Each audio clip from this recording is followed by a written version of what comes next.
Sasakyan. Oo. So, Diamond Heights. Dito kami dadaan sa ito, building na blue. Yan ang building namin. Hinanaming ice cream at saka durian. Nakikain. Oo, Nakikain. sa lahat ng 13 hold upper doon, siya lang. Baga dito. Makaka-landing lang, di kaya? Makalalanding nila. Oo. Okay na yan. Okay na yan, Oo. Ayan, Yan ang Cebu Pacific. This is the Everson Road. New Everson. Sa Manila, nagdadrive ng taxi. Ranas na ranas niyo yung traffic na. Grabe lang, pagdating mo nga dyan sa may Kasi baka inaan nila yung may sasa eh, di kaya? wala kang masyadong makitang baso. Ay, puro-pulurin lang, pulurin mo. Ayaw mag... Saka dito sa Davao, pag may taong tumatawid sa sa pedestrian line, dapat pagbigyan mo, huwag mong bubusinahan. Hindi katulad sa Manila na talagang bubusinahan. Dapat mag-adjust ang ano. Maganda saan sasakyan. Oo. Ayan. So mamaya pag uwi namin, kain kami ng putumaya at saka sekwati. Pagbigyan, hindi pwede. Hindi, may music kasi. Oo. Copyright ka, copyright Mga ka. copyright tayo kapag may Oo. music. Dapat walang walang music. Yan, itour nyo din. Asan tayo?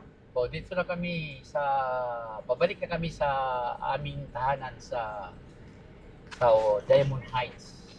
Dito kami dadaan sa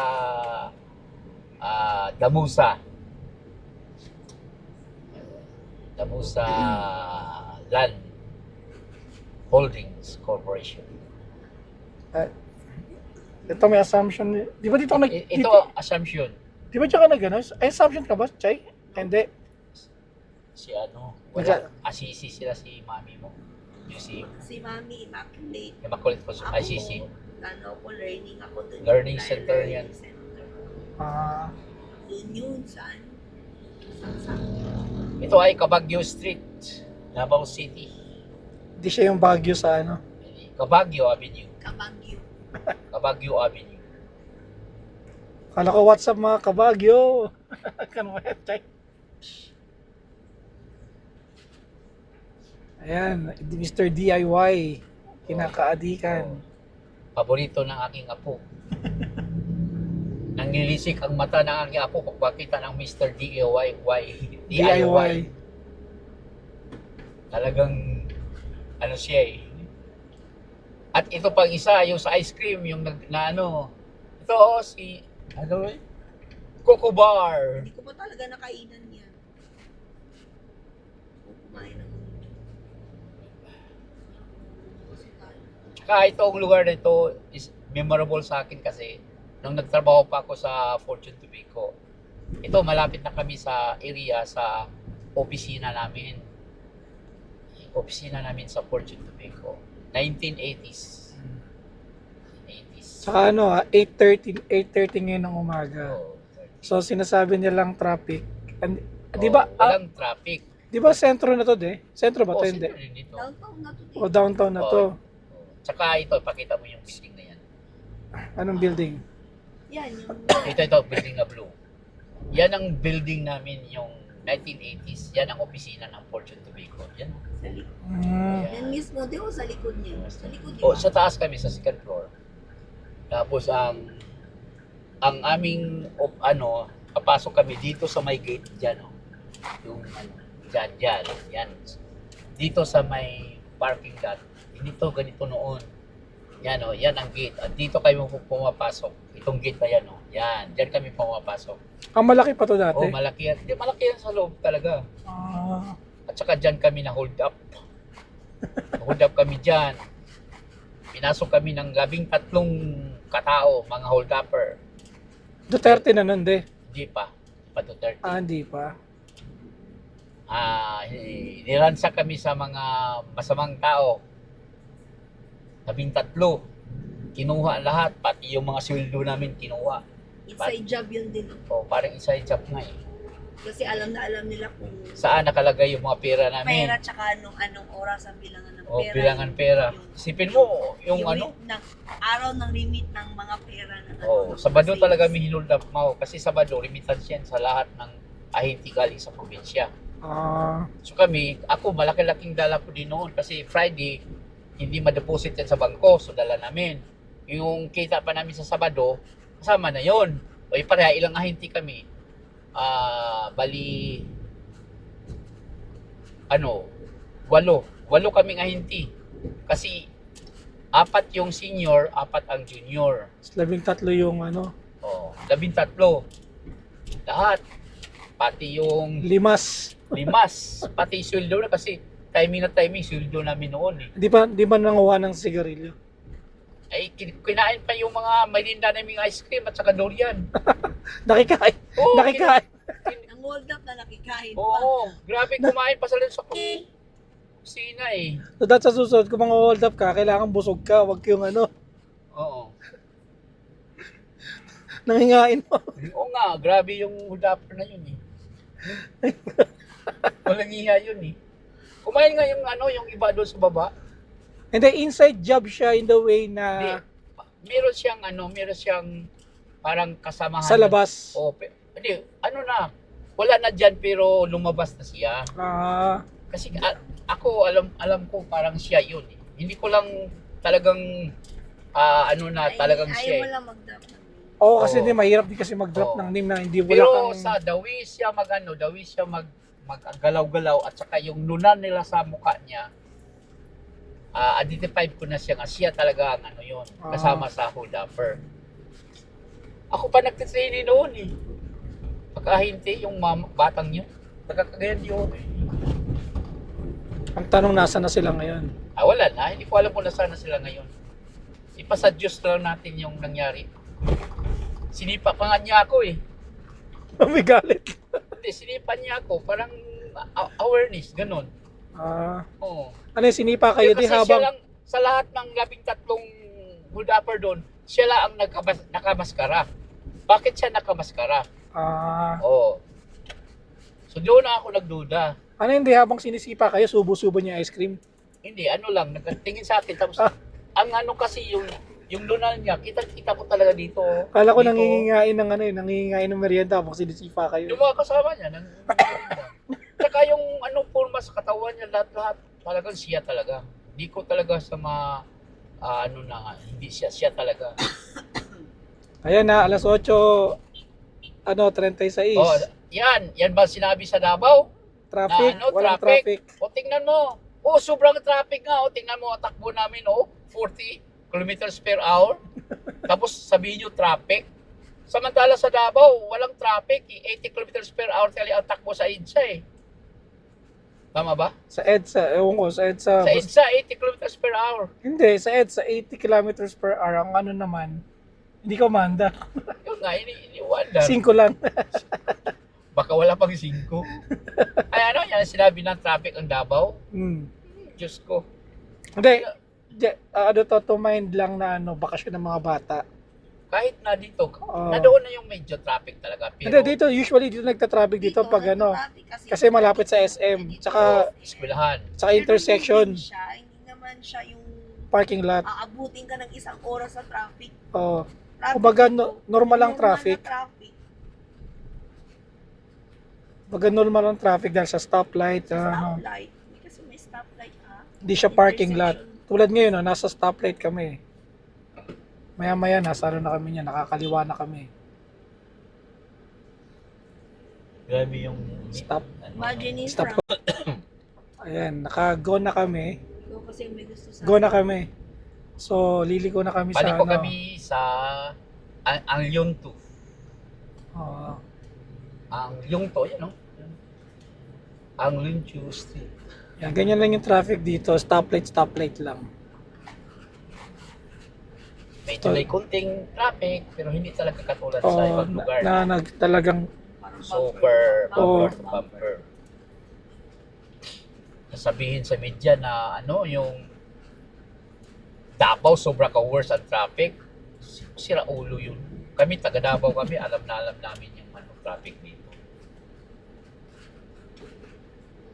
Tapos sabihin nila Davao is more worse at saka delikado. Wala namang rapper dito. Kita mo yung mga jeep, naka-cellphone pa yung mga tao, walang pakialam sa mundo eh. Text ng text eh. Tawag ng tawag eh. Wala mang mahal mulot eh. Motor, hindi wala yan. O yung helmet, yun na isang nakita Ayan, ko. motor. Sa gawas lang, sa labas.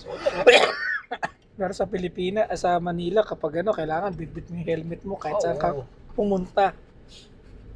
Hindi mo siya pwedeng iwan. O kaya kailangan mo iwan sa compartment ng motor mo. Baga dito, dalawang helmet. Pwede mo ilagay sa mo eh.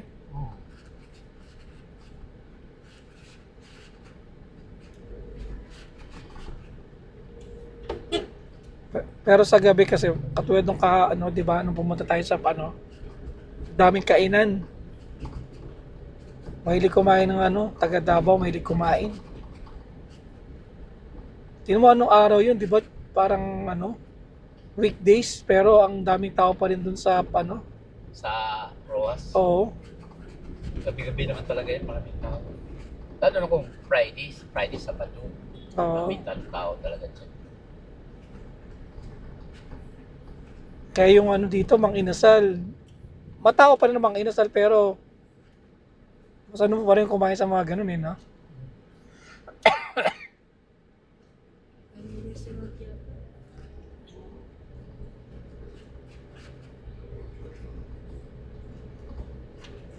Yan. Ito, kami, diretso na kami sa Then, pag namin doon, ano lilikuan natin doon sa Sunday?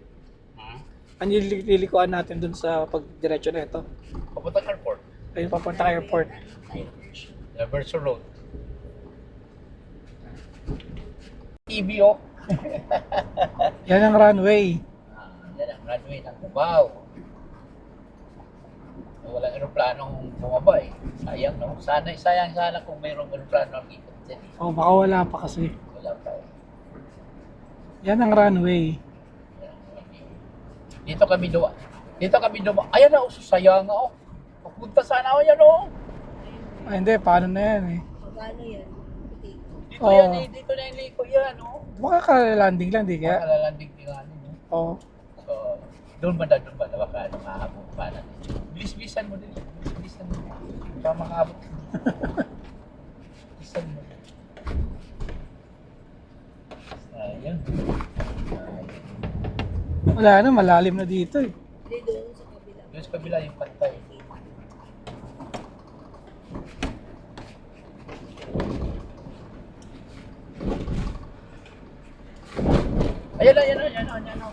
Ayan.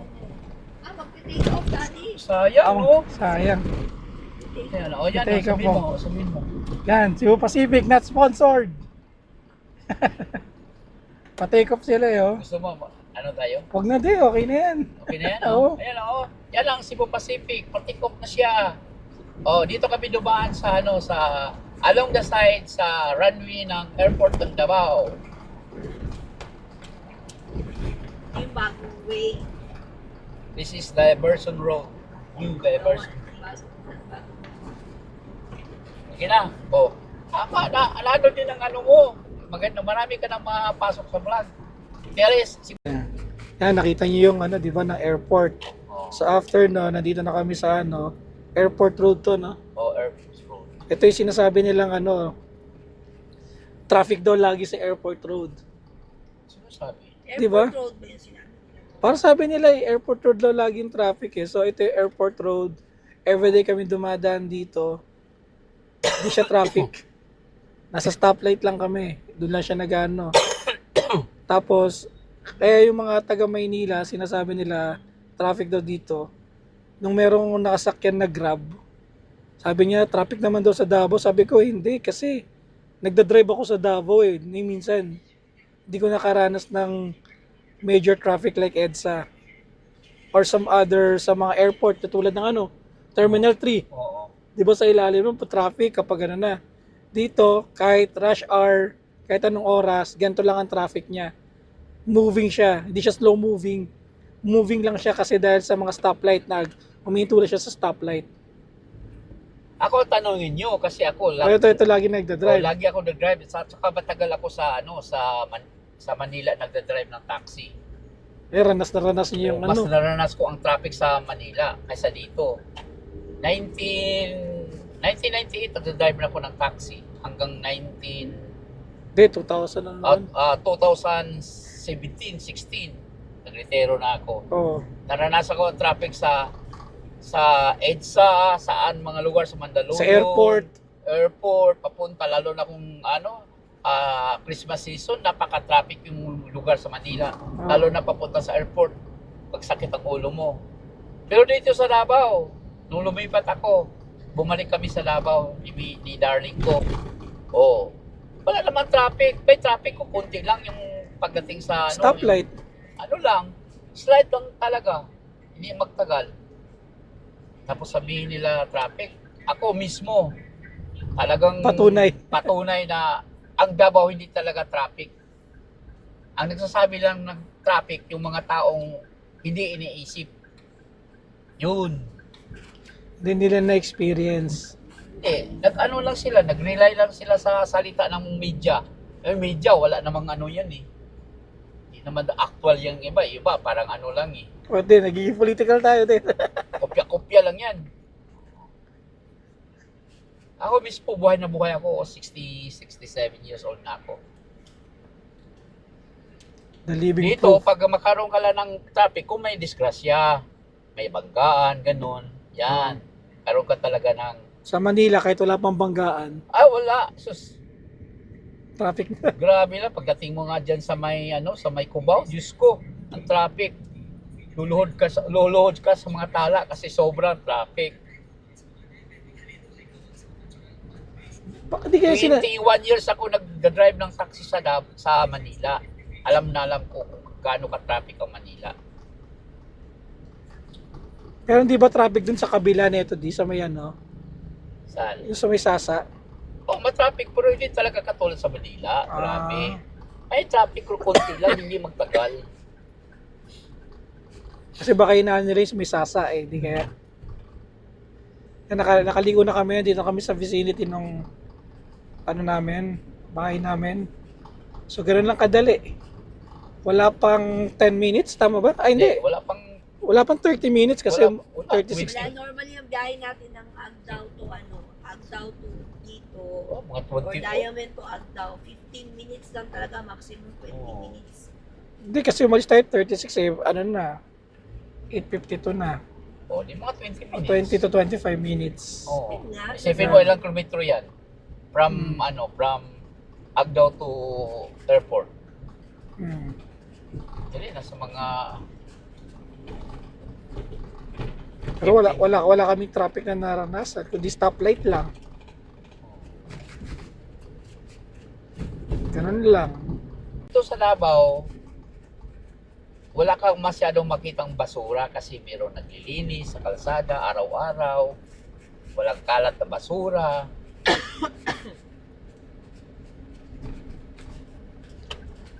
Tsaka bawal dito magtapon ng basura. Tapos may ano pa. Nandito na kami sa gate ng aming ano. Dito na kami sa gate namin. Sa aming munting tahanan sa Diamond Heights. Pogi. Chill-chill lang oh. Silang si Pogi. Chill-chill lang mag-bike. Sino hindi? Ang kaibigan. Marami akong kaibigan dito. Tatakbo akong presidente dito sa... Naglalaro ba? Oo, kasi pag tatakbo ko presidente, pati mga security, bubuto sa akin.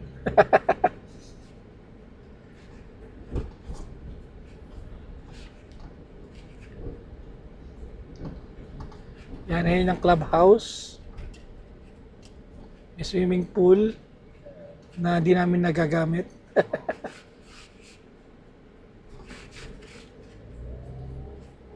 Mayroon pala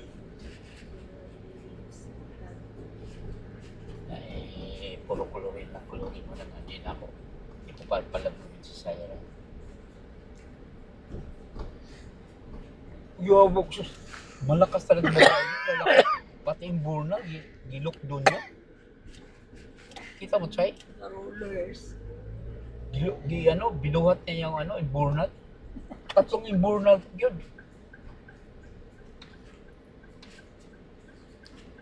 Nandito kami sa humble abode.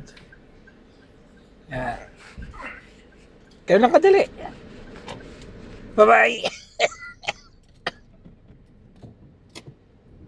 Okay, bye-bye.